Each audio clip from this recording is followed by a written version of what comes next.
ஆனால் இன்றைக்கு நீங்கள் ஆராதிக்கிற ஆண்டவர் உங்கள் வறுமையிலிருந்து, உங்கள் கண்ணீரிலிருந்து விடுதலையாக்கி உங்கள் துக்கத்தை தான் அவர் மகிழ்ச்சியாக மாற்றுகிறவராக இருக்கின்றார். உங்கள் கண்ணீரை தான் அவர் அக்களிப்பாக மாற்றி ஆசீர்வதிக்கிறவராக இருக்கின்றார். ஆண்டவரிடத்திலே வரும்பொழுது, ஆண்டவருடைய வல்லமைக்குள் நீங்கள் வரும் பொழுது, அவருடைய பரலோக பிரசன்னம், அவருடைய பரலோக வல்லமை உங்களுக்குள் விடுதலை கொண்டு வருகிறது, உங்களுக்குள் குணமாக்குதலை கொண்டு வருகிறது, உங்களுக்குள் ஒரு தெய்வீக வல்லமையை கொண்டு வருகிறது, உங்கள் வாழ்க்கையில் இருக்கிற தடைகளை நீக்கி போடுகிறது, உங்கள் வாழ்க்கையில் இருக்கின்ற பிரச்சனைகளுக்கு விடுதலை கொண்டு வந்து அதிலிருந்து ஆசீர்வாதத்தை ஆண்டவருடைய பிரசன்னம் கொண்டு வருகிறதாக இருக்கிறது.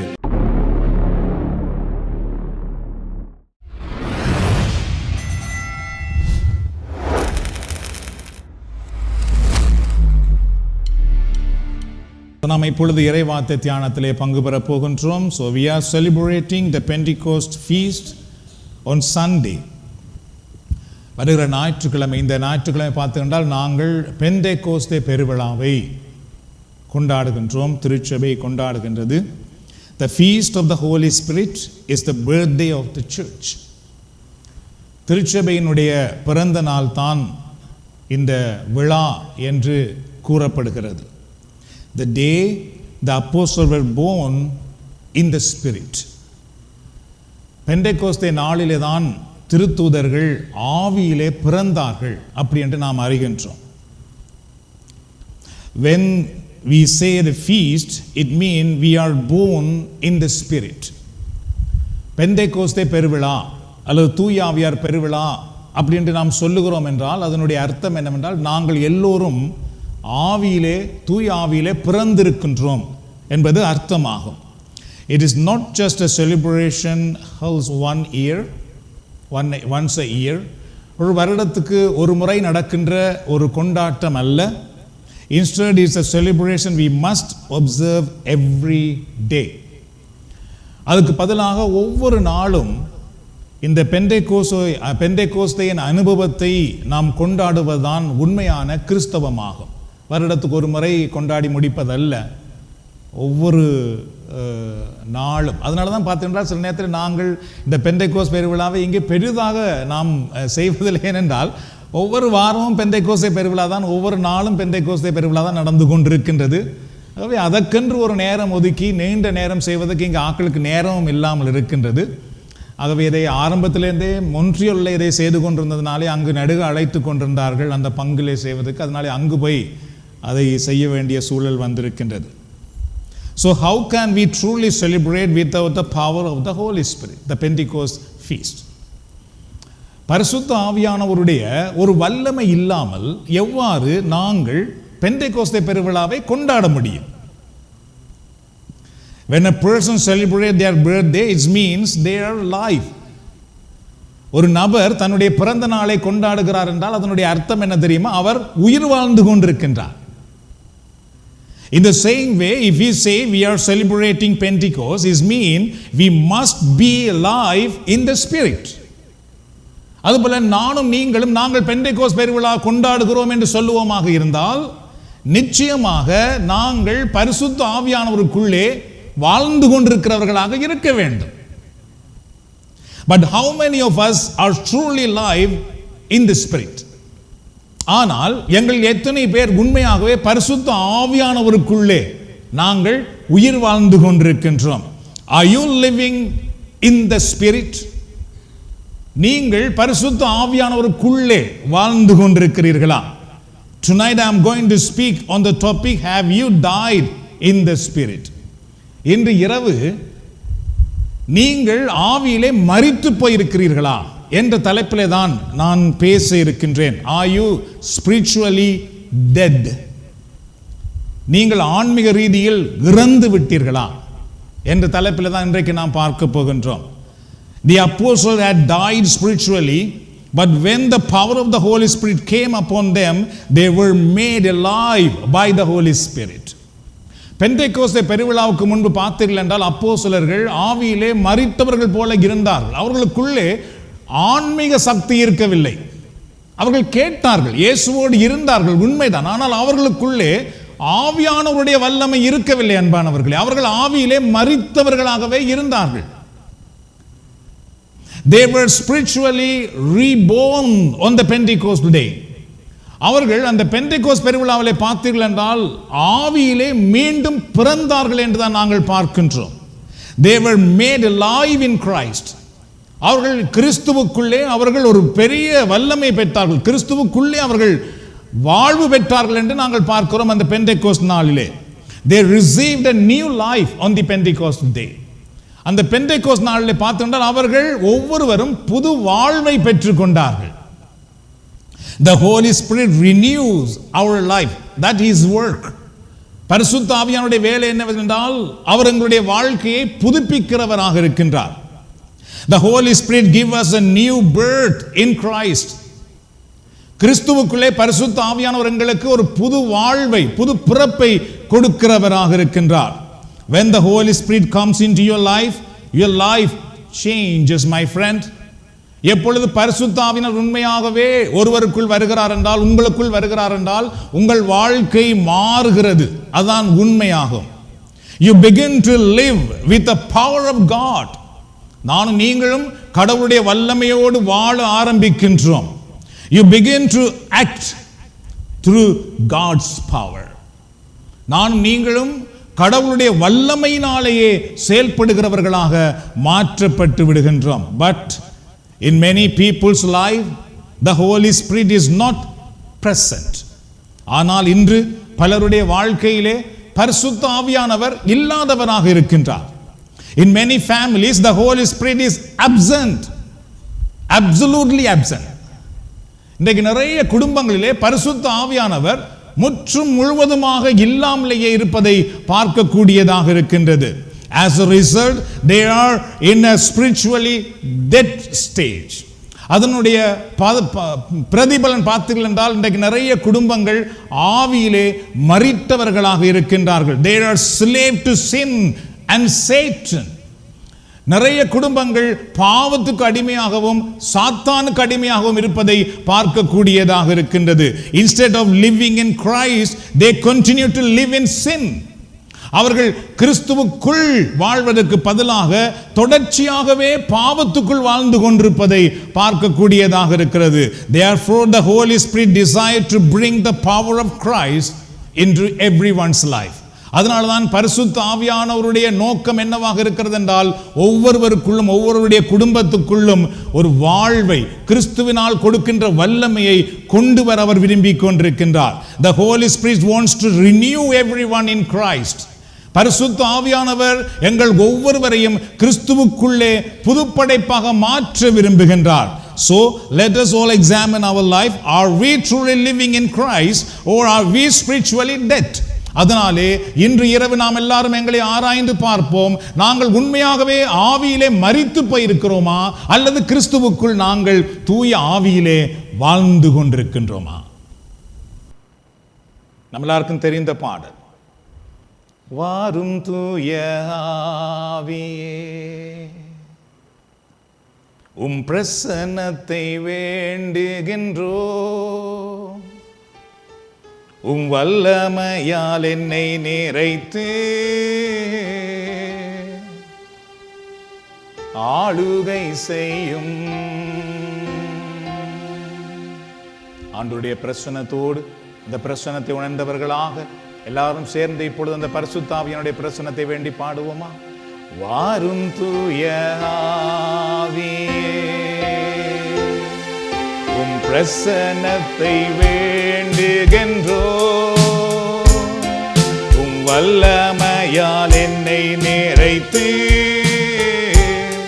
நீராடுகை செய்யும். வாரும் தூய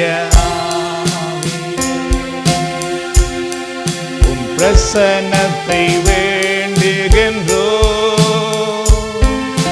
வல்லமையால் என்னை நிறைத்து நீராளுகை செய்யும்.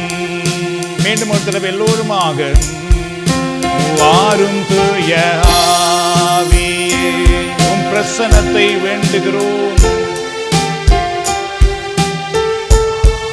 உம் வல்லமையால் என்னை நிறைத்து நீர் ஆளுகை செய்யும். மீண்டும் ஒரு தடவை உருமாக வாரும் தூய ஆவியே.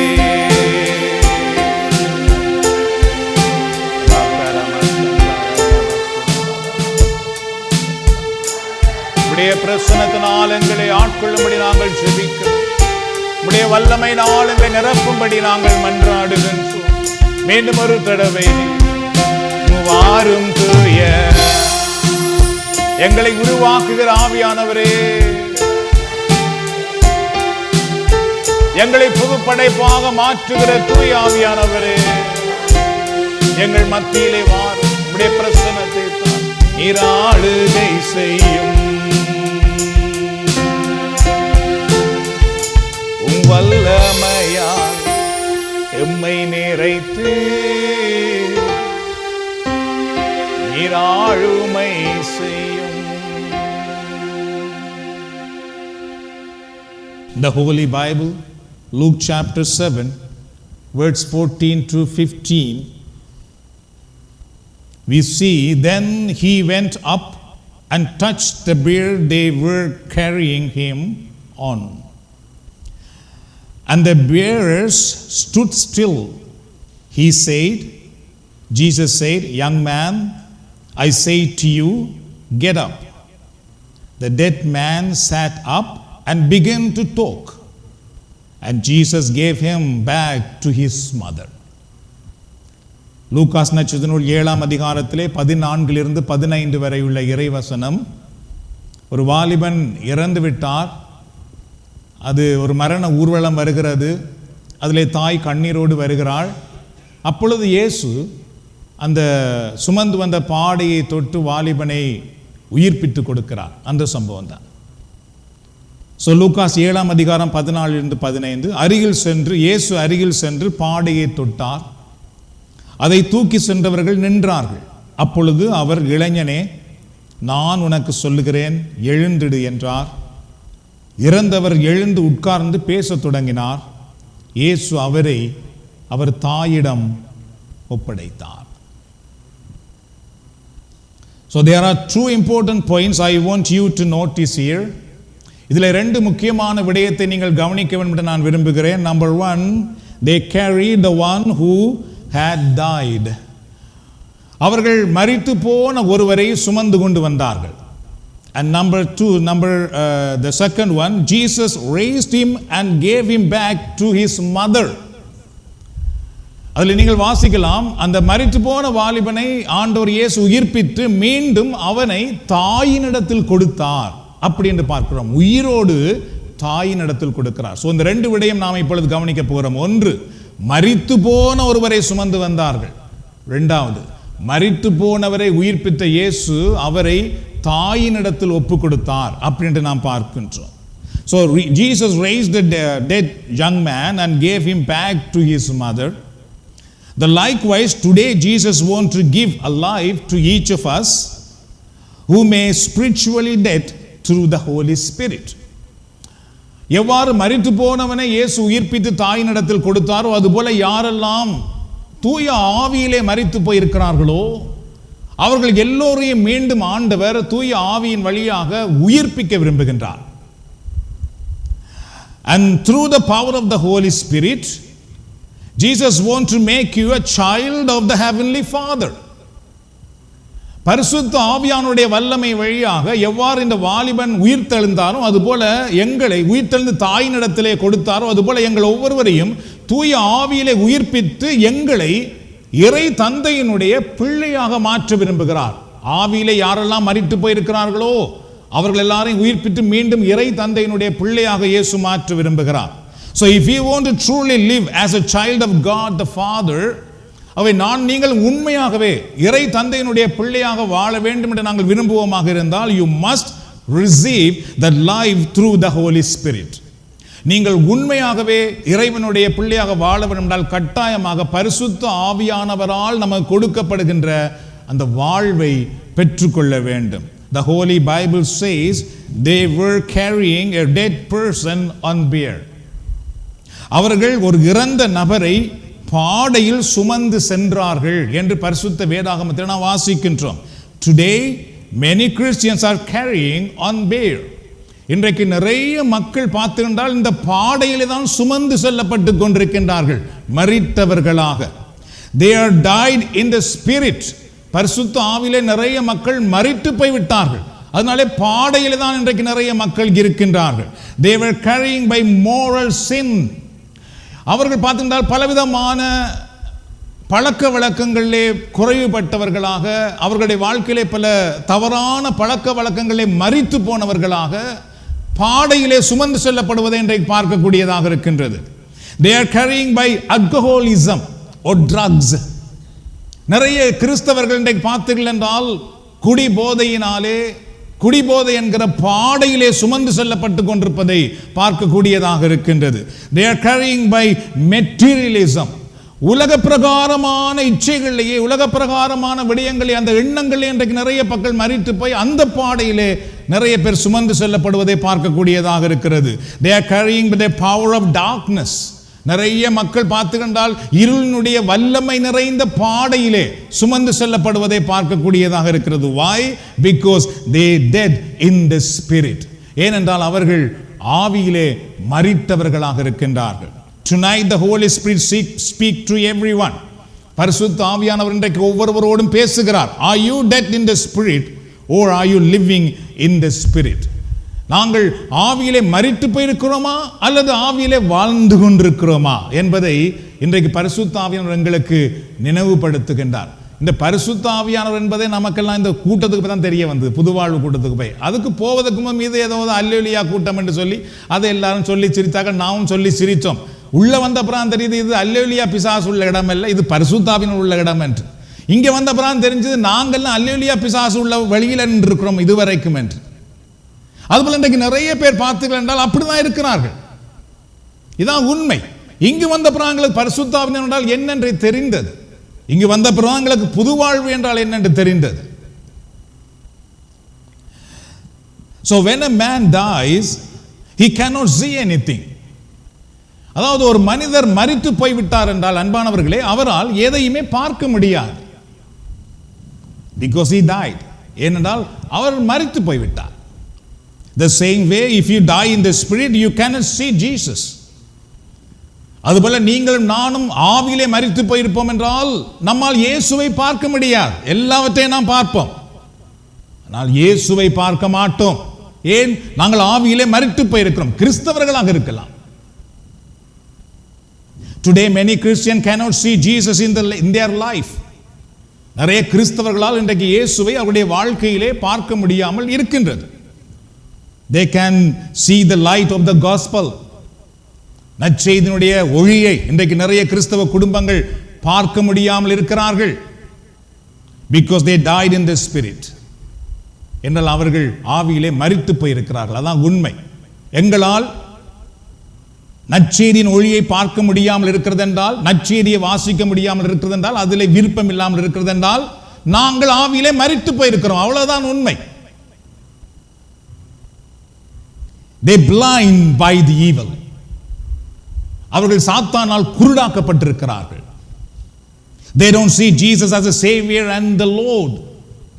அவர்கள் ஆண்டவராக இயேசுவை மீட்பராக கடவுளாக பார்க்க முடியாமல் இருக்கிறார்கள். Because they are died Christian. They are dead Christian. என்றால் அவர்கள் மரித்து போன கிறிஸ்தவர்கள். My friends, it is Satan's plan that you should not live in a new life in Christ. அன்பானவர்களே, நாங்கள் கிறிஸ்துவுக்குள் ஒரு புதிய வாழ்க்கையை வாழக்கூடாது என்பது சாத்தானுடைய ஒரு பெரிய திட்டமாகும். கிறிஸ்தவர்களாக இருக்கலாம், ஆனால் கிறிஸ்துவுக்குள் புது வாழ்வு வாழக்கூடாது. It is Satan's plan that you and your family should not live with the power of Christ. நானும் எங்களுடைய குடும்பம், நீங்களும் உங்களுடைய குடும்பமும் கிறிஸ்துவினுடைய வல்லமைக்குள் வாழக்கூடாது என்பது யாருடைய திட்டம்? சாத்தானுடைய திட்டம். அது பரிசுத்த ஆவியினுடைய திட்டம் அல்ல. It is Satan's plan that you should not receive the blessing given by Christ. பரிசுத்த ஆவியான கிறிஸ்துவினால் நமக்கு கொடுக்கப்பட்ட ஆசீர்வாதங்களை நாங்கள் எங்களுடைய குடும்பம் பெற்றுக்கொள்ளக்கூடாது, அதற்குள் வரக்கூடாது என்பது சாத்தானுடைய திட்டம். It is Satan's plan that you should not experience the power of Christ. நானும் நீங்களும் இயேசுவினுடைய வல்லமையை அனுபவிக்க கூடாது என்பது சாத்தானுடைய திட்டம். இந்த கூட்டங்களுக்கெல்லாம் வருவதற்கு முன்பு எனக்கு இயேசுவினுடைய வல்லமை அப்படின்றால் என்னன்னு தெரியாது. எங்களுக்கு இங்கு வந்த பின்புதான் தெரிந்தது. நாம் ஜெபிக்கும் பொழுதே மாற்றங்கள் உண்டாகிறது. நம்முடைய உடலிலே ஆண்டவருடைய வல்லமை வரும் பொழுது நம்முடைய உடல்நிலை மனநிலை மாறுகிறது. அதுக்கு முன்பு நமக்கு தெரியவில்லை ஒன்றுமே. ஏனென்றால் நாம் சாத்தானுடைய கட்டுக்குள்ளே இருந்திருக்கின்றோம். That is why Satan works to make you a dead Christians. அதனால்தான் நாம் எல்லோரும் மரித்த கிறிஸ்தவர்களாக இருப்பதற்காக சாத்தான் செயல்பட்டு கொண்டிருக்கிறான். But when the Holy Spirit enters into you, ஆனால் பரிசுத்த ஆவியானவர் உங்களுக்குள் வரும்பொழுது என்ன நடக்கிறது பாருங்கள். You receive a new life in Christ. நாங்கள் கிறிஸ்துவுக்குள்ளே பார்த்து கண்டால் ஒரு புது வாழ்வு பெறுகிறோம். பரிசுத்த ஆவியானவர் நமக்குள்ளே வரும் பொழுது you become someone who sees Jesus in your life.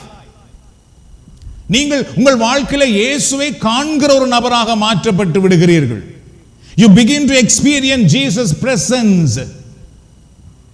இயேசுவினுடைய பிரசன்னத்தை நீங்கள் அனுபவிக்கிறவர்களாக மாறுகிறீர்கள். அதுக்கு முன்பு அதெல்லாம் தெரியாது. அதுக்கு முன்பு நாம ஜெபம் பண்றோம்னா நம்ம கண்ணை கண் மூடுறங்களுக்கு ஒரு மாதிரி இருக்கும். சரியோ? இப்ப கண் மூடாமல் நமக்கு செபிக்க முடியாமல் இருக்கிறது. அறையில இருந்து கரங்களை விரித்து அப்படியே ஜெபிக்கும் பொழுது ஆண்டவருடைய பிரசன்னம் நம்ம மேல் வருகிறது இன்றைக்கு உணரக்கூடியதாக இருக்குது. ஆண்டவர் உயிரோடு இருக்கிறார் என்பதை காணக்கூடியதாக இருக்கிறது. ஒரு அறையிலே ஒரு நபர் எனக்கு முன்பாக இருப்பார் என்றால் எவ்வாறு நான் அவரை பார்க்கிறேன், அவரை தொடுகிறேன், அவரோடு கதைக்கிறேனோ அதுபோல இன்றைக்கு அறையிலிருந்து ஜெபிக்கும் பொழுது இயேசுவினுடைய பிரசன்னத்தை, அவருடைய தொடுதலை, அவருடைய சத்தத்தை உணரக்கூடியதாக இருக்குது பாருங்கள். So you begin to experience Jesus' presence. You begin to witness for Christ.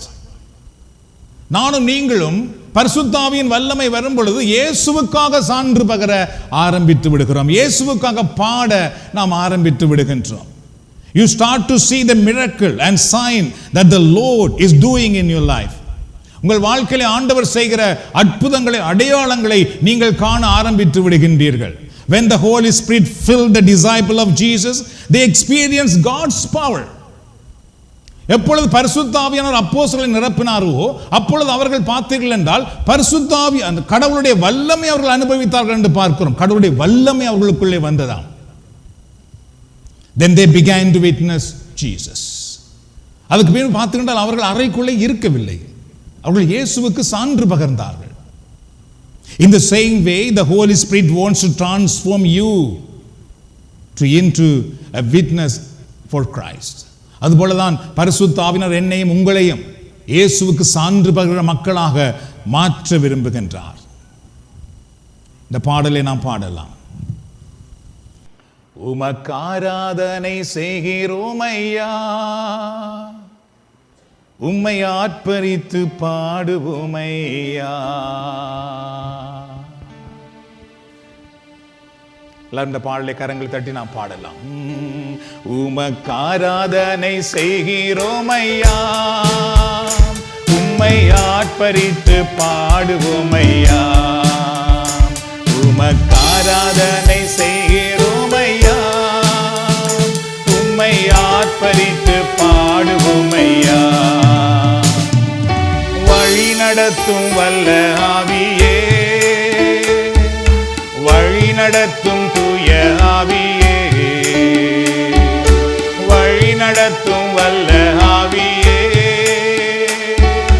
வழி நடத்தும் தூய ஆவியே. மீண்டும் ஒரு தடவை. வழி நடத்தும் வல்ல ஆவியே, வழி நடத்தும் தூய ஆவியே. உமக்கு ஆராதனை செய்கிறோம் ஐயா,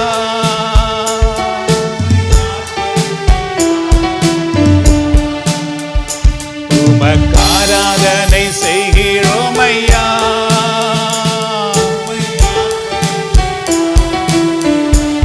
வழி வழி நடத்தும் வல்ல ஆவியே,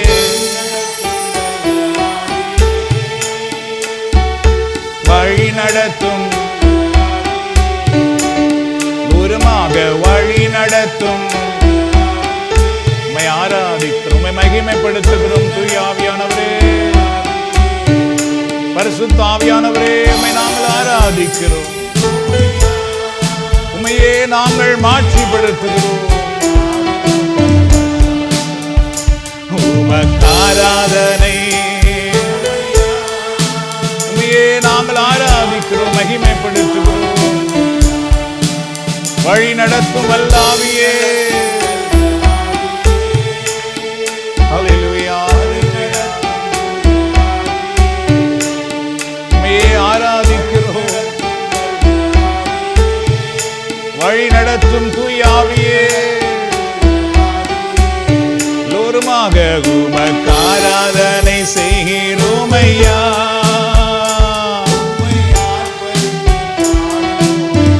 ஸ்தோத்திரம், உமக்கு ஆராதனை செய்கிறோம் ஐயா.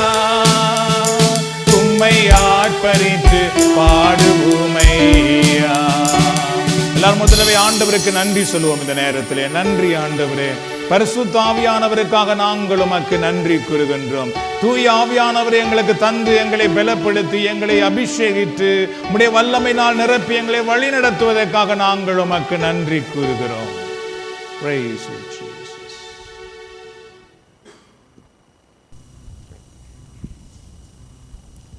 The dead man cannot see. Also, the dead person does not need food. அதுபோல இறந்த ஒரு நபருக்கு பார்த்துக்கிட்டால் உணவு தேவையில்லை. Because he died. என்றால் அவர் மரித்து போய்விட்டார். மரித்து போன ஒருவருக்கும் உணவு தேவையில்லை. In the same way, many Christians today living without spiritual food. They don't care about the spiritual food. They are not hungry for the spiritual food. அதுபோல இன்றைக்கு நிறைய கிறிஸ்தவர்களுக்கு ஆன்மீக உணவு தேவையில்லாமல் இருக்கிறது. ஆன்மீக உணவை பற்றிய பசி அவர்களுக்கு இல்லை. ஏனென்றால் அவர்கள் மரித்து போயிருக்கிறார்கள். அதான் உண்மை. நாங்கள்லாம் கிறிஸ்துவுக்குள் மரித்து, அதாவது பாவத்துக்குள்ளே மரித்திருந்த பொழுது நமக்கு ஆன்மீக உணவு தேவை போல தெரியவில்லை. ஜெபம் முக்கியமாக தெரியவில்லை. இறை வார்த்தை முக்கியமாக தெரியவில்லை. They have no hunger to eat the word of God. கடவுளுடைய வார்த்தையை எனக்கு வேண்டும் என்ற பசி அவர்களுக்கு இல்லாமல் இருக்கிறது. No thirst to drink the power of the Holy Spirit. பரிசுத்த ஆவியானவரை பருக வேண்டும் என்ற தாகம் இன்றைக்கு நிறைய கிறிஸ்தவர்கள் மத்தியிலே இல்லாமல் இருக்கிறது. Their hunger and thirst are for the worldly things. அவர்கள் எல்லாரும் பார்த்துக்கிட்டால் உலக காரியங்கள் தான் அதிக பசியோடும் தாகத்தோடும் இருப்பதை பார்க்கக்கூடியதாக இருக்கிறது. ஞாயிற்றுக்கிழமை ஒரு மணி நேரம் திருப்பலியிலே போய் அப்படியே இருப்பது, அவ்வளவுதான். அதுக்கு பின் வெளியே வந்தால் திருப்பலியில் என்ன நடந்தது அதுவும் ஒன்றும் தெரியாது. முழு நேரமும் முழு வாழ்க்கையும் உலகத்தை பற்றிய சிந்தனை, உலகத்தை பற்றியே அந்த களியாட்டத்தை பற்றிய சிந்தனை அல்லது உலகத்தை பற்றிய கவலை, உலகத்துக்குள்ளேயே நாம் வாழ்ந்து கொண்டிருக்கின்றோம். This is also Satan's greatest victory. இது பார்த்துக்கிட்டால் சாத்தானுடைய மகா பெரிய வெற்றியாகும். In the beginning, Satan tempted Adam and Eve to avoid living by God's word. தொடக்க நூலிலே பார்த்தீர்கள் என்றால் ஆரம்பத்திலே ஆதாம் ஏவாளாகிய முதல் பெற்றோரை சாத்தான் சோதிக்கும் பொழுது கடவுளுடைய வார்த்தையிலிருந்து வெளியே கொண்டு வர வேண்டும். கடவுளுடைய வார்த்தையில் அவர்கள் வாழக்கூடாது. கடவுளுடைய வார்த்தை அவர்கள் நம்பக்கூடாது. பாருங்கள், அதுதான் அவனால் கொடுக்கப்பட்ட முதலாவது சோதனை. Instead, Satan made them eat what he offered. கடவுளுடைய வார்த்தையில் அவர்கள் வாழ்வதற்கு பதிலாக சாத்தான் என்ன செய்தான் என்றால், நான் கொடுக்கிறதை நீங்கள் சாப்பிடுங்கள். And Satan made them live according to his will. சாத்தான் அவர்களை அவனுடைய விருப்பத்திலே வாழுகிற மக்களாக மாற்றினான். In this temptation, Satan succeeded. Adam and Eve failed.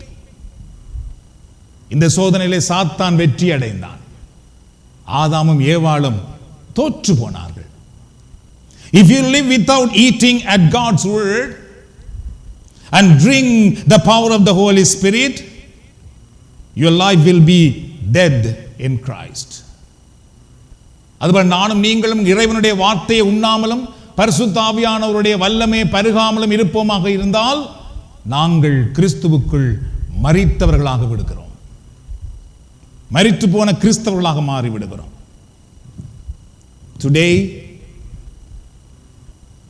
the Holy Spirit desired to create in you a hunger for Jesus. அதனால பெந்தெகோஸ்தே பெருவிழாவை கொண்டாடும் பொழுது ஒன்றை அறிந்து கொள்வோம். பரிசுத்த ஆவியானவர் எங்களுக்குள்ளே இயேசுவை பற்றியதான ஒரு பசியை உண்டாக்க விரும்புகிறார். கரங்களை தட்டி உதவியா பரிசுத்த ஆவியானவருக்கு நன்றி செலுத்தலாம். அது ஆவியானவர் தான் உண்டாக்குவார், சாத்தான் உண்டாக்காது. ஆன்மீக பசி இருக்கிறது அல்லவா, அது பரிசுத்த ஆவியானவர் மட்டும்தான் உருவாக்க முடியும். அவர் உள்ளே வந்தாண்டால் உருவாக்குவார். ஓடு ஓடு, இறை வார்த்தையை வாசி, ஜெபம் பண்ணு, இறை வார்த்தையை நல்லா கேளு. நீ அது இல்லாமல் இருக்க முடியாது. அப்படியே ஒரு பசி ஒன்று வரும். A thirst for God's power. கடவுளுடைய வல்லமைக்காக ஒரு தாகத்தை பரிசுத்த ஆவியானவர் உருவாக்குவார். கடவுளுடைய வல்லமை இல்லாமல் நான் வாழக்கூடாது, கடவுளுடைய வல்லமை எனக்கு வேண்டும் என்று நாம் முழந்தால் படியிடும்படி செய்வது பரிசுத்த ஆவியானவர். When you begin to eat the word of God, when you begin to drink the power of the Holy Spirit, divine blessing from God begin to flow into your life and your family.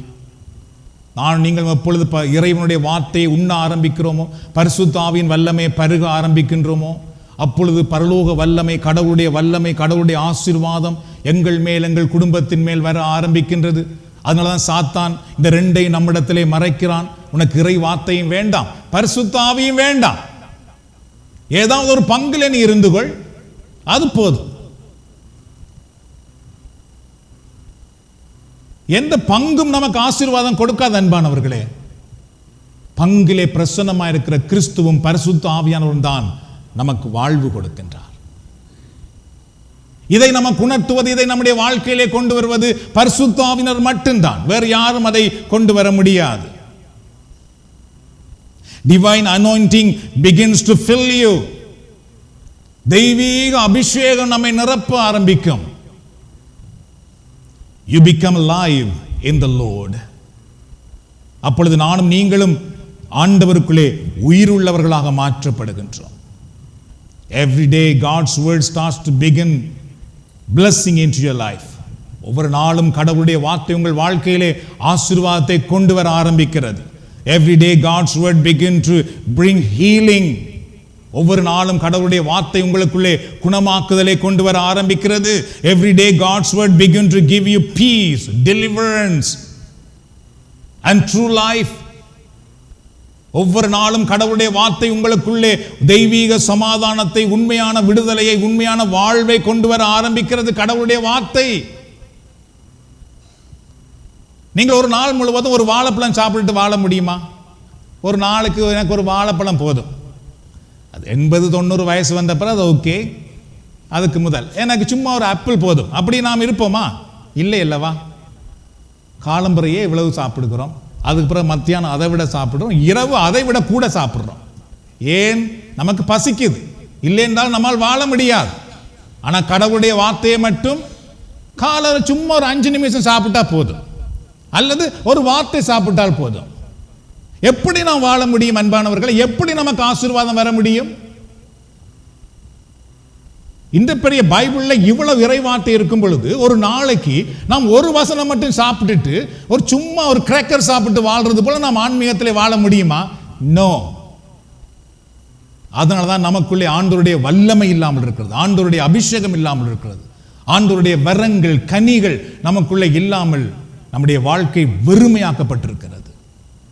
ஆனால் பரிசுத்த ஆவியானவர் 24 மணி நேரமும் கடவுளுடைய வார்த்தையை உண்பதற்கான பசியை நமக்கு உண்டாக்குறவராக இருக்கின்றார். கரங்கள் தட்டுதவை ஆண்டவருக்கு பரிசுத்த நன்றி செலுத்தலாம்.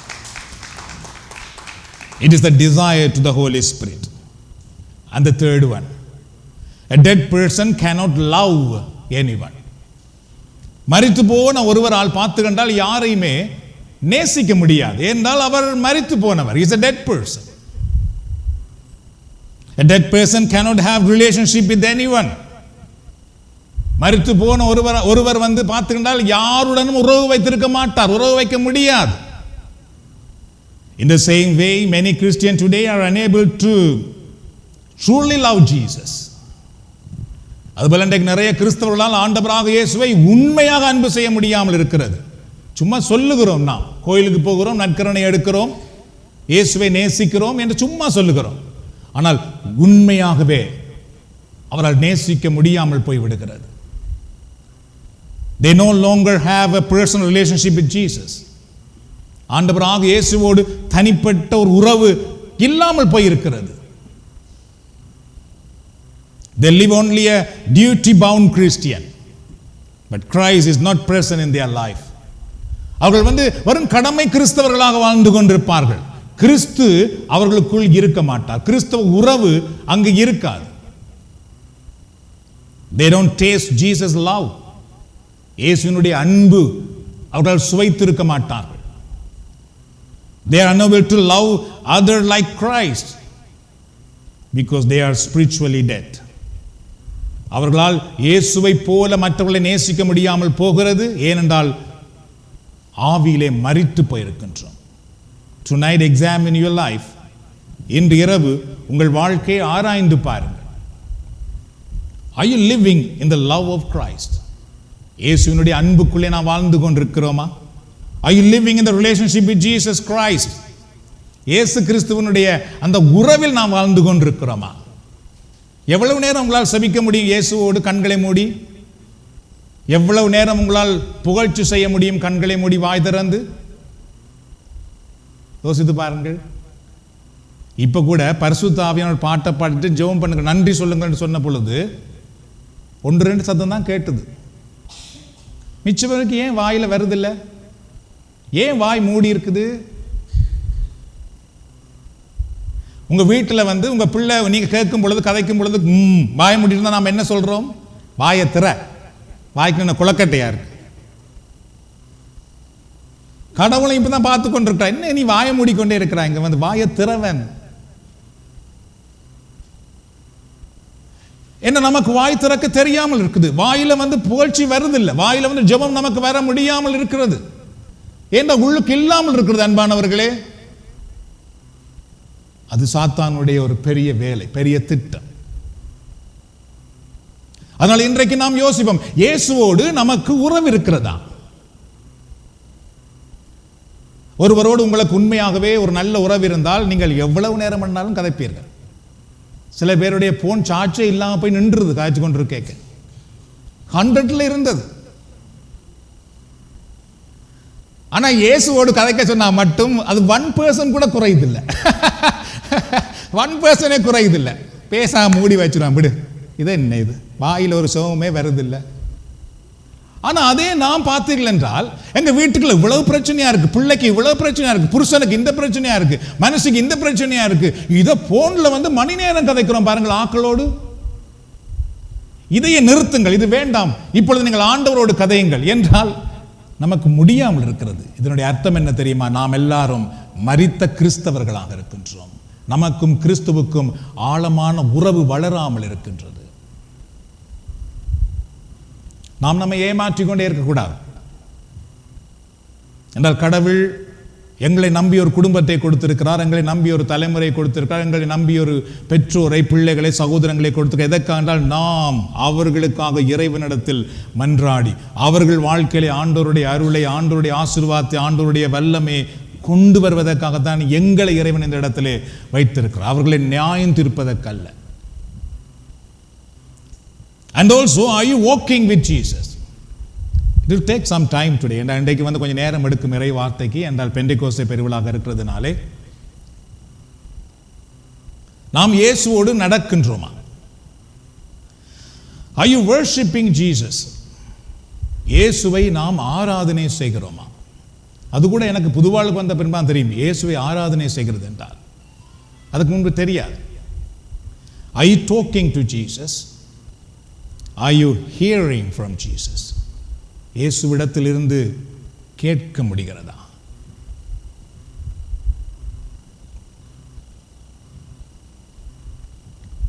ஸோ இன்று காலை கூட பார்த்துக்கொண்டால் ஆண்டவருடைய பாத்திரை ஜெபிக்கும் பொழுது ஆண்டவர் ஒரு காரியம் பேசினார். ஒரு பார்வையற்ற ஒருவருடைய வாழ்க்கையிலே ஆண்டவர் இயேசு ஒரு அற்புதம் செய்த பொழுது அவர் பார்வை பெற்றார். அவரிடத்திலே வந்து பரிசேயர்கள் கேட்பார்கள், நீர் எப்படி பார்வை பெற்றீர்? அப்பொழுது அந்த பார்வை பெற்றவர் சொல்லுவார், நான் பார்வை பெற்றேன். யார் பார்வை உனக்கு கொடுத்தது? எனக்கு தெரியாது யார் பார்வை தந்தது என்று. ஆனால் இயேசு என்ற ஒருவரை தான் எனக்கு தெரியும். ஆனால் பார்வை தந்தது யார் என்று எனக்கு தெரியாது. யோவான் நற்செய்தி நூலை வாசித்து பாருங்கள். ஆண்டவர் என்னோடு பேசினார், மகனே, இன்றைக்கு நிறைய பேருக்கு நான் பார்வை கொடுக்க விரும்புகிறேன். நிறைய பேருக்கு ஆன்மீக பார்வை கொடுக்க நான் விரும்புகிறேன். என்றால் நிறைய மக்கள் பார்வை இல்லாமல் இருக்கிறார்கள். அதுக்கு நீ என்னுடைய கருவியாக இருக்க வேண்டும். போதி நீ நற்செய்தியை சொல்லு. கேட்கிறவர்கள் கேட்கட்டும், கேட்காமல் போவர்கள் போகட்டும். ஆனால் அதன் வழியாக பார்வை பெறுகிறவர்கள் நிறைய பேர் உண்டு. நீ அதை செய். இப்ப நான் உங்களிடத்தில் கேட்கிறேன், ஆண்டவர் இன்றைக்கு உங்களோட என்ன பேசியிருந்தார்? காலை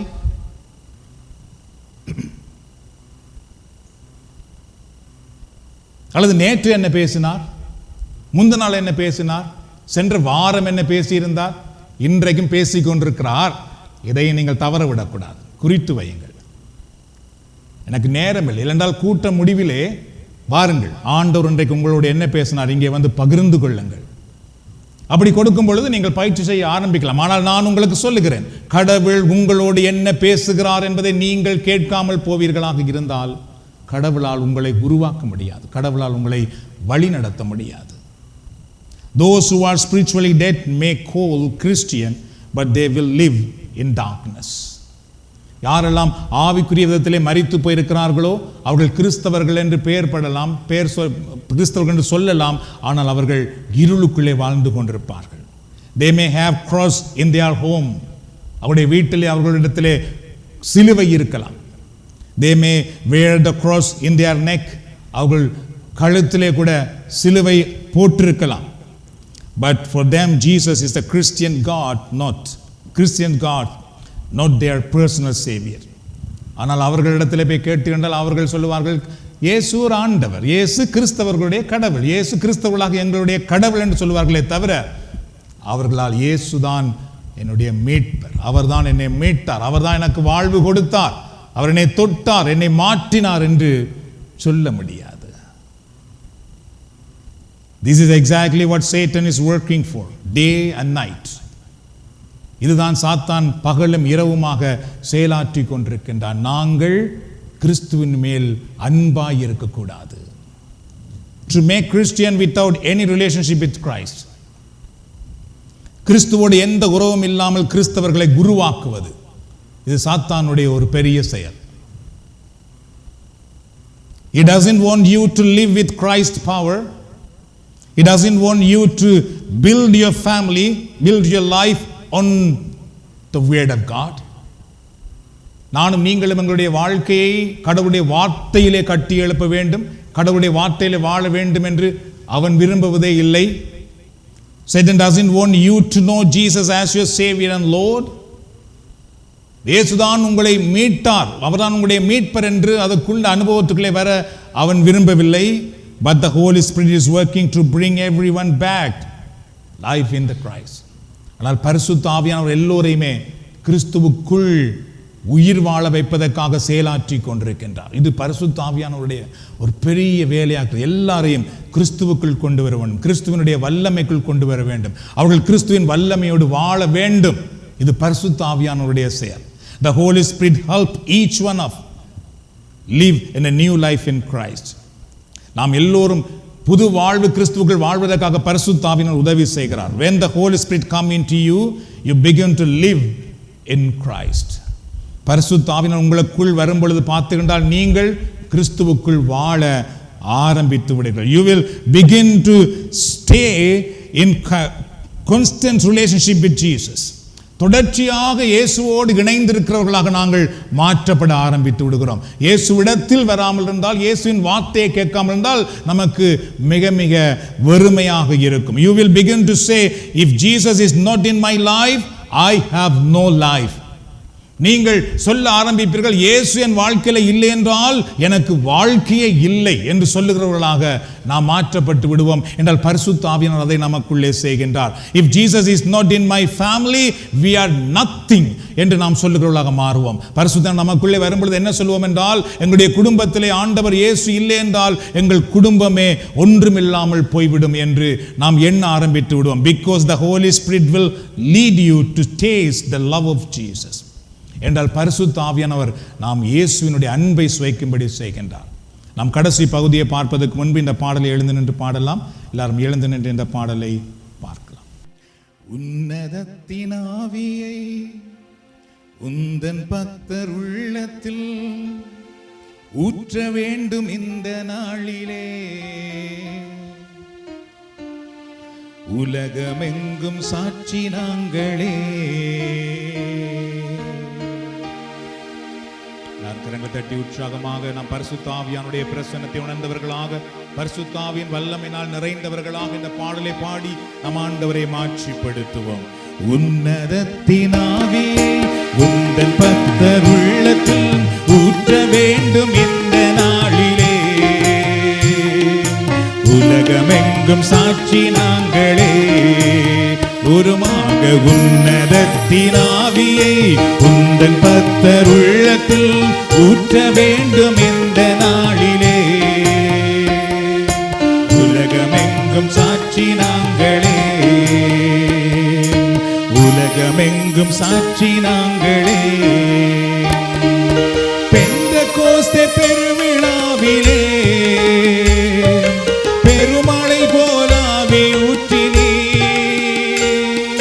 பெந்தெகோஸ்தே பெருவிழாவிலே பெருமழை போல ஆவி ஊற்றினீர். துயரமான உலகிலே சோர்ந்து போகும் எங்களை, துயரமான உலகிலே சோர்ந்து போகும் எங்களை தாங்க வேண்டும் உந்தன் ஆவியார், தாங்க வேண்டும் உந்தன் ஆவியார்.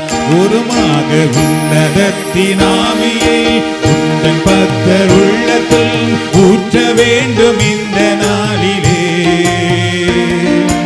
உலகமெங்கும் சாட்சி நாங்களே. ஒருமாக உன்னதத்தின் ஆவியை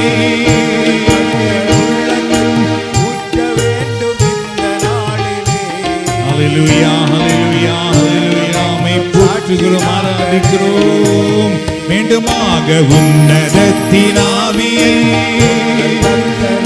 தூய ஆவியானவரே ஒவ்வொருடைய குடும்பத்திலும் ஒவ்வொருடைய வாழ்க்கையிலும் நீர் வரும்படி நாங்கள் மன்றாடுகிறோம். சாட்சி நாங்களே. ஆவியின் கொடைகள் வேண்டுமே, அகிலமெங்கும் செல்ல வேண்டுமே. ஆவியின் கொடைகள் வேண்டுமே, அகிலமெங்கும் செல்ல வேண்டுமே. ஆற்றலோடு பேசவும் அன்பு கொண்டு வாழவும், ஆற்றலோடு பேசவும் அன்பு கொண்டு வாழவும். ஆவியூற்றும் அன்பு தெய்வமே, ஆவியூற்றும் அன்பு தெய்வமே.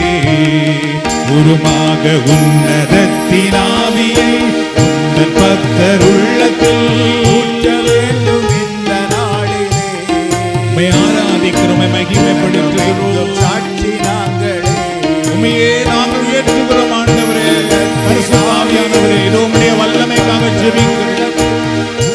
பரிசுத்த ஆவியானவரே உம்முடைய பிரசன்னத்துக்காக நாங்கள் ஜெபிக்கிறோம். உம்முடைய வல்லமை எங்களை மூடிக்கொள்ளட்டும். மீண்டுமாக உன்னதத்தின் ஆவியை உந்தன் பக்தர் உள்ளத்தில் ஊற்ற வேண்டும் இந்த நாளிலே, உலகமெங்கும் சாட்சி நாங்களே. எல்லாம் முதலவே ஆண்டவருக்கு நன்றி கூறுவோம். இந்த நேரத்திலே நன்றி ஆண்டவரே, எங்களோடு நீர் இருப்பதற்காக நன்றி, எங்களை வழி நடத்துவதற்காக நன்றி, எங்களை நீர் தாமே ஆவியிலே உயிர் பெறும்படி செய்வதற்காக, புது வாழ்வு அடையும்படி செய்வதற்காக, புதிய வல்லமை பெறும்படி செய்வதற்காக, எங்களுடைய ஊழியல்பு எங்களிடத்தில் எங்களிடத்திலிருந்து நீர் அகற்றுவதற்காக, எங்களுடைய பாவத்தின் சாயலை எங்களிடத்திலிருந்து நீர் எடுப்பதற்காக ஆண்டவரே உம்மை நாங்கள் போற்றுகிறோம். இந்த நேரத்திலே எங்களுக்கு ஜெபிக்க கற்றுக் கொடுக்கிறவரே, எங்களுக்கு துதிக்க கற்றுக் கொடுக்கிறவரே, உம்மை நாங்கள் போற்றுகிறோம் இந்த நேரத்திலே. ஹல்லேலூயா, ஹல்லேலூயா, ஹல்லேலூயா. ஆமென். நம்ம அமைதியாக உட்காருவோம். So finally, a dead person cannot move, walk or speak.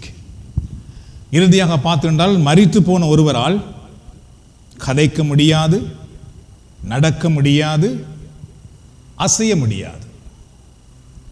Many Christians today are unable to walk for Christ.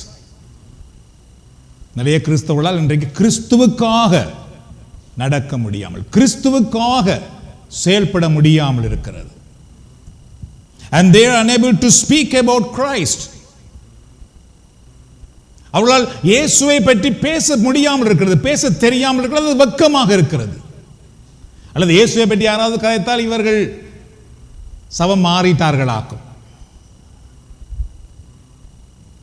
They are unable to share the love of Jesus with others. மற்றவர்களோடு இயேசுவினுடைய அன்பை கூட அவர்களால் பகிர்ந்து கொள்ள முடியாமல் இருக்கிறது. அந்த அளவுக்கு வெறுமை, சண்டை, போட்டி, பொறாமை, வைராக்கியம். They have even lost the desire to hear about Jesus. இயேசுவை பற்றி கேட்க வேண்டும் என்ற அந்த உணர்வை இன்றைக்கு நிறைய பேருக்கு இல்லாமல் போயிருக்கின்றது. Because they have died in the spirit. என்றால் அவர்கள் ஆவியிலே மரித்து போயிருக்கிறார். This one of Satan's major plan. இதுவும் சாத்தானுடைய ஒரு பெரிய பெரிய பெரிய திட்டமாகும் அன்பானவர்களே. That no one of us should speak about Jesus. நம்ம யாரும் இயேசுவை பற்றி பேசக்கூடாது. இதுதான் சாத்தானுடைய ஒரு பெரிய திட்டம். வேறு எதை பற்றியும் கதையுங்கள், திருவிழாவை பற்றி கதையுங்கள், புனிதர்களை பற்றி கதையுங்கள், கோயிலை பற்றி கதையுங்கள், பங்கை பற்றி கதையுங்கள், என்னவும் கதையுங்கள். ஆனால் இயேசுவை பற்றி கதையக்கூடாது. குடும்பத்தில் இயேசுவை பற்றி கதையக்கூடாது. வேற எதுவும் கதையுங்கள். இறை வழிபாடு என்று வரும் பொழுது கூட அங்கு இயேசுவை கதையக்கூடாது என்று சொல்லுகிறார்கள். வேற எதுக்கும் நீங்கள் வழிபாடு செய்யுங்கள். நோ, இயேசுவை பற்றி பேசுவது, இயேசுவை ஆராதனை செய்வது. ஏனென்றால் இது சாத்தானுடைய செயல். சாத்தான் ஒவ்வொருவருக்கு பின்னாலே மறைந்து நின்று இயேசுவை எப்படியாவது கொண்டு வர விடாமல் தடுக்க வேண்டும். And also we should not proclaim Jesus. இயேசுவை அழிவிக்க கூடாது. We should not bring Jesus into a family. எங்கள் குடும்பத்துக்குள்ள இயேசுவை கொண்டு வரக்கூடாது. இது யாருடைய திட்டம்? சாத்தானுடைய திட்டம். நீங்கள் கொண்டு போய் பாருங்கள் இயேசுவை. உங்கள் வீட்டுக்குள்ளே போய் இயேசுவை பற்றி பேசி பாருங்கள். உங்கள் வீட்டிலே போய் வாருங்கள், ஒரு தடவை நாங்கள் ஜெபம் பண்ணுவோம், கேட்டு பாருங்கள். கண்களை மூடி இப்பொழுது நீங்கள் சொல்லுகிற சாதாரண சோமாலை சுபத்தை நிறுத்திவிட்டு இப்பொழுது ஜெபம் பண்ண ஆரம்பித்து பாருங்கள். அல்லது உங்கள் வீட்டுக்காரரை கூப்பிடும் பொழுது கையில் பைபிளை வைத்துக் கொண்டு கூப்பிட்டு பாருங்கள். மறுக்கிறோம் பாருங்கள். யார் மறுப்பது? கிறிஸ்தவர்கள் என்று சொல்லுகிற நாம், திருமுழுக்கு பெற்ற நாம், வேற மதத்தை சார்ந்தவர்கள் எல்லாம் கத்தாலே கண்ணை மூடிக்கொண்டு கை கும்பிட்டு நிற்கிறார்கள். ஆனால் நாம் மட்டும்தான், கிறிஸ்தவர்கள், பாரம்பரிய கிறிஸ்தவன் சொல்லுகிற நாம் மட்டும்தான் இறை வார்த்தையை கொண்டு வர மறுக்கிறோம். என்றால் சாத்தானுடைய முக்கியமான வேலை இதுவாக இருக்கிறது. அதுக்கு அவன் யாரை வைத்தும் செயல்பட்டு கொண்டிருக்கின்றான். And also we should not serve Jesus. நாங்கள் யாரும் இயேசுவுக்கு பணி செய்யக்கூடாது. வேறுமன ஏதாவது உதவி பணி செய்து கொண்டிருங்கள். மெழுதிரிய கொளுத்துங்கள், கோயிலை கூட்டுங்கள், அல்லது கோயிலுக்கு கதிரை போட்டு விடுங்கள், என்னத்தையாவது செய்யுங்கள். ஆனால் இயேசுவைக்கு நீங்கள் பணி செய்யக்கூடாது. அதுக்கு அந்த அதிகாரம் உங்களுக்கு இல்லை. See? Because the moment we start acting for Jesus, God's kingdom begin to grow strongly. ஏன் சாத்தானதை தடுக்கிறான் என்றால், நானும் நீங்கள் எப்பொழுது இயேசுவுக்காக செயல்பட ஆரம்பிக்கிறோமோ, எப்பொழுது இயேசுவை நமக்குள், நம்முடைய குடும்பத்துக்குள் கொண்டு வர ஆரம்பிக்கிறோமோ, அப்பொழுது ஆண்டவருடைய அரசு வலிமையாக அங்கு வர ஆரம்பிக்கிறது. அதுக்கு பின்பு அவனால் அங்கு நிற்க முடியாது. அதனால தான் அவன் தடுக்கிறான். அன்பானவர்களே, அவன் தடுக்கிறான். God's kingdom began to enter our home. எப்பொழுது இறைவார்த்தை தூய ஆவியை இயேசுவை கொண்டு வருகிறோமோ அப்பொழுது கடவுளுடைய அரசு நம்முடைய வீட்டுக்குள் வர ஆரம்பிக்கிறது. That is why Satan creates all kind of obstacles. அதனால தான் சாத்தான் எல்லா பலவிதமான தடைகளை உருவாக்குகிறான். So that we won't live for Christ. அதனால நாம் ஆண்டவராக இயேசு கிறிஸ்துவுக்கு வாழ முடியாதவர்களாக போய் விடுகின்றோம். And we won't serve Jesus. அதனால நாங்கள் இயேசுவுக்கு பணி செய்ய விருப்பமில்லாதவர்களாக நாம் போய் விடுகின்றோம். But when the Holy Spirit anoints you, ஆனால் எப்பொழுது பரிசுத்த ஆவியானவர் உங்களை நிரப்புகிறாரோ பார்த்தா you will begin to go out for Jesus Christ. பரிசுத்த ஆவியானவர் நம்மை நிறைக்கும் பொழுது யாராலும் அமைதியாக இருக்க முடியாது. இயேசுவை நான் சொல்லட்டும், இயேசுவுக்காக நான் போகட்டும், இயேசுவை நான் கொடுக்கட்டும் என்று நாம் மாற ஆரம்பித்து விடுகின்றோம். அதுக்கு எவ்வளவு பிரச்சனை துன்பங்கள் வந்தாலும் நாம் சோர்ந்து போகிறதில்லை. You will begin to speak about Jesus. You will boldly declare Jesus is Lord. நீங்கள் இயேசுவை பேச ஆரம்பித்துள்ள அதையும் தாண்டி பார்த்துக்கொண்டால் இயேசுதான் ஆண்டவர் என்று தைரியமாக நீங்கள் சொல்ல ஆரம்பித்து விடுவீர்கள். அல்லேலூயா. கரங்களை ஆண்டவருக்கு நன்றி சொல்லுவோமா? அதை யாராலும் தடுக்க முடியாது. எவ்வளவு தடைகள் வந்தாலும் இல்லை, அதையும் தாண்டி இயேசுதான் ஆண்டவர் என்று நாம் சொல்லுகிறவர்களாக மாறி விடுகின்றோம். You will bring Jesus into your home. You will bring you will begin to lead others to Jesus. இயேசுவை உங்கள் வீட்டுக்குள்ளே கொண்டு வர ஆரம்பிப்பீர்கள். அதற்கு மற்றவர்களையும் இயேசுவிடத்திலே வழி நடத்துவர்களாக நீங்கள் மாறி விடுவீர்கள். This is what happened in the life of apostle on the Pentecost day. இதுதான் பெந்தேகோஸ்து நாளிலே அப்போஸ்தலருடைய வாழ்க்கையில் நடந்தது. அவர்கள் சும்மா இது பெந்தேகோஸ்துக்கு ஒரு மெழுகுதிரி கொளுத்திட்டு அதுக்கு பிறகு எல்லாரும் வாங்க இந்த கலரில் உடுப்பை போடுங்கோ, அதுக்கு பிறகு அதை வைங்கோ இதை வைங்கோ, அது செய்துட்டு போக இல்லை. அவர்கள் அதை நாம் செலிப்ரேட் பண்ணலாம். Nothing wrong. இதில் பிளவர் வைக்கிறது, மெழுகுதிரி கொளுத்துவது இஸ் நத்திங் ராங். ஆனால் இங்கு கடவுளை கொண்டு வராமல், பரிசுத்த ஆவியை கொண்டு வராமல், இறைவார்த்தையை கொண்டு வராமல் போனோம் என்றால் எல்லாமே பிழையாக போய்விடும். இது முக்கியத்துவம் பெற முடியாது, இது முக்கியத்துவம் பெற முடியாது. இயேசு முக்கியத்துவம் பட வேண்டும், இறைவனுடைய வார்த்தை முக்கியத்துவப்பட வேண்டும். அங்குதான் கடவுளுடைய வல்லமை வெளிப்படுகிறது. The power of the Holy Spirit came upon the apostles. Pentecost நாளிலே பரிசுத்த ஆவியின் வல்லமை அவர்கள் மேல் வந்தது என்று பார்க்கிறோம். அவர்கள் வெறும் திருவிழா கொண்டாடல, அவர்கள் பரலோக வல்லமை அவர்கள் மேல் வந்தது. They were born again in the Spirit. அவர்கள் பரிசுத்த ஆவியிலே புதுசாக பிறந்தவர்களாக மாறினார்கள். அந்த அனுபவம் அவர்களுக்குள்ளே வந்தது. They began to testify about Jesus. அவர்கள் இயேசுவுக்கு சான்று பகர ஆரம்பித்தார்கள். They began to proclaim Jesus boldly. அவர்கள் இயேசுதான் கடவுள் அப்படி என்று தைரியமாக அறிவிக்க ஆரம்பித்து விட்டார்கள். They brought Christ into people's life. மக்களுடைய வாழ்க்கைக்குள்ளே இயேசுவை கொண்டு வர ஆரம்பித்தார்கள். அதுக்கு பின்பு அவர்களால் இருக்க முடியவில்லை. இயேசுவை சொல்ல ஆரம்பித்தார்கள். மக்களை இயேசுவிடத்தில் கொண்டு வந்தார்கள். They brought Jesus into every home. ஒவ்வொரு வீட்டுக்குள்ளும் இயேசுவை கொண்டு போனார்கள். Every city, every village, எல்லா நாடுகள், எல்லா கிராமங்களுக்குள்ளும் இயேசுவை அவர்கள் கொண்டு போகிறவர்களாக மாறினார்கள். And transform each family into Christ. ஒவ்வொரு குடும்பங்களையும் கிறிஸ்துவுக்குள் அவர்கள் மாற்றினார்கள். In the same way, the Holy Spirit wants to bring Christ into your family through you, my friends. Okay, எல்லாரும் சொல்லுங்க, through me. உங்கள் மூலமாகத்தான் பரிசுத்த ஆவியானவர் இயேசுவை உங்கள் குடும்பத்துக்குள்ளே கொண்டு வர விரும்புகிறார். He wants to reveal Jesus through you. உங்கள் வழியாக இயேசுவை மற்றவர்களுக்கு கொடுக்க விரும்புகிறார். Just as Jesus raised the dead young man, tonight the Holy Spirit is reviving you. எவ்வாறு இயேசு அன்றைக்கு மரித்த வாலிபனை உயிரோடு எழுப்பினாரோ அதுபோல இன்று இரவு இந்த நேரத்திலே பரிசுத்த ஆவியானவர் எல்லோரையும் உயிர்ப்பித்துக் கொண்டிருக்கின்றார். Just as Jesus gave the young man back to his mother, இயேசு மரித்த வாலிபனை உயிரோடு எழுப்பி தாயினிடத்தில் கொடுத்தது போல, today Jesus want to raise you by the Holy Spirit. இன்றைக்கு பரிசுத்த ஆவியானவர் எல்லோரையும் பரிசுத்த ஆவியானவர் வழியாக இயேசு நம்மை உயிரோடு எழுப்பி, and make you as a child of the heavenly Father, and Jesus wants to give you to the Father as a child of God.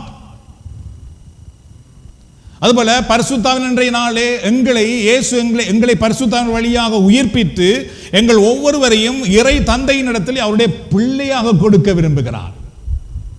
சரியோ, மரித்து போய பாடையிலே கிடக்க அவர் விரும்பவில்லை. எங்களை உயிரோடு எழுப்பி தந்தையிடத்திலே நீ கடவுளுடைய பிள்ளையாக இரு, கடவுளுடைய பிள்ளையாக நீ வாழ் என்று கொடுக்க விரும்புகிறார். God bless you and your family. ஆண்டவர் உங்களையும் உங்கள் குடும்பத்தையும் ஆசீர்வதிப்பாராக. நாம் இப்பொழுது எழுந்து நிற்போம். இறுதியாக செபித்து நாம் இந்த நேரத்தில் எல்லோருக்கும் எண்ணெய் பூசி நாம் ஆசீர்வதிக்கின்றோம். அந்த இறுதி ஜெபத்தில் நாம் எல்லாரும் பங்கு பெறலாம்.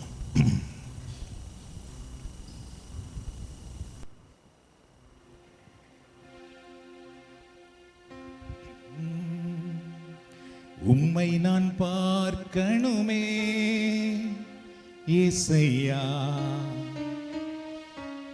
உம்மோடு இருக்கணுமே, உம்மை நான் பார்க்கணுமே இயேசையா, உம்மோடு இருக்கணுமே, உம்மை நான் பார்க்கணுமே இயேசையா, உம்மோடு இருக்கணுமே,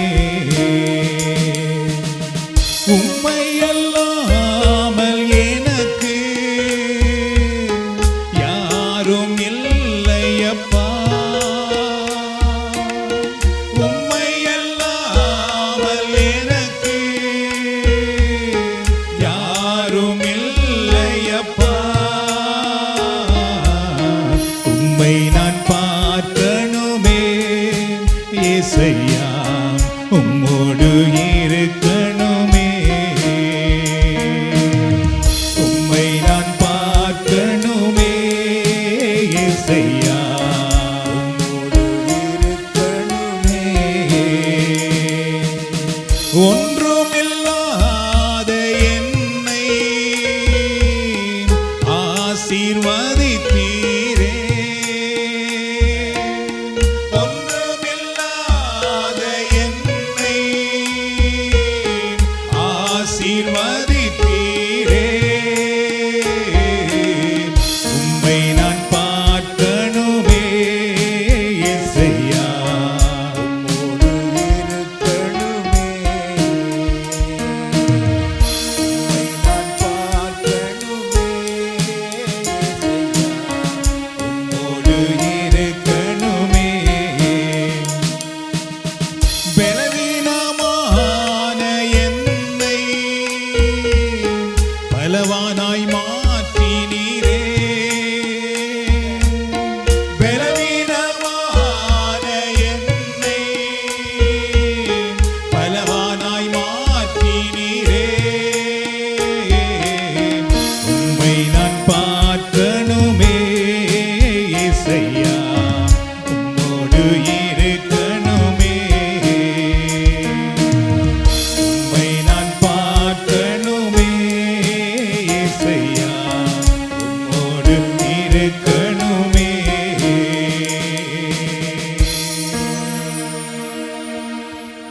ஆண்டவர் கொடுக்கும் விடுதலை இப்பொழுது உங்களுக்கு கிடைப்பதா மகிமைப்பட, உம்முடைய அபிஷேகம் இவர்கள் மேல் இறங்கி வர, பரிசுத்த ஆவியின் வல்லமை இவர்களை ஆட்கொள்ள, பலவீனங்கள் நீங்குவதாக, வறுமைகள் அகன்று போவதாக, பயங்கள் நீங்கி போவதாக, உடைய குடும்பத்துக்குள்ள பிள்ளைகளுடைய வாழ்க்கையிலே ஆண்டவருடைய வல்லமை, ஆண்டவருடைய விடுதலை, ஆண்டவருடைய அபிஷேகம் இறங்கி வருவதா, ஆண்டவருடைய பிரசன்னம் இவர்கள் மேல் வருவதா, இயேசுவின் நாமத்திலே விடுதலை உண்டாகட்டும், இயேசுவின் நாமத்திலே விடுதலை உண்டாகட்டும்.